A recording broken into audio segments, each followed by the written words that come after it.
Good evening, folks. Everything new under the sun. This is part of the What Is series where we do very quick videos about some definitions of some words you may have heard, you may have read, some related to Bible prophecy, others simply related to theology in general. And tonight we're taking a look at the word, or the two words, I guess, bottomless pit. And where is that? What is that?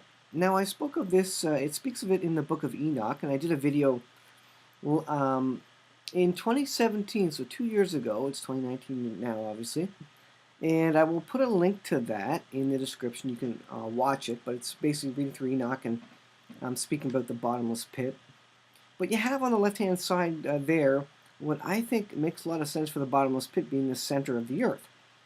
If the bottomless pit is the center of the earth, then once you're into the center of the earth, the middle of all the gravity, there is no down anymore. Every way is up. And so you have this image which describes kind of the earth crusts around the outside. You have the paradise there, which was separated by a chasm, and then Hades are the unsaved.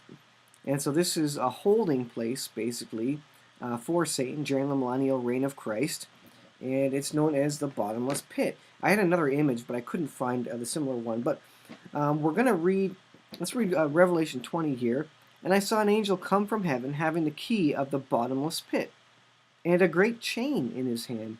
And he laid hold on the dragon, that old serpent, which is the devil and Satan, and bound him 1,000 years. So that's a millennial reign of Christ. And so Satan's going to be in the bottomless pit, I would say in the middle of the earth, which is the definition of a bottomless pit. There is no bottom because every way is up when you're in the middle of the earth. It says, and cast him into the bottomless pit and shut him up, and set a seal upon him that he should deceive the nations no more till the 1,000 years should be fulfilled, and after that he must be loosened a little season. So that's where I think the bottomless pit is.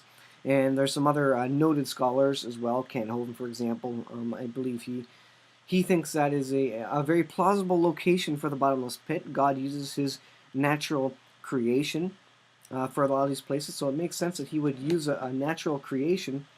Some people think the bottomless pit is in the middle of the sun, or in the sun, or something like that, or maybe the sun is a lake of fire.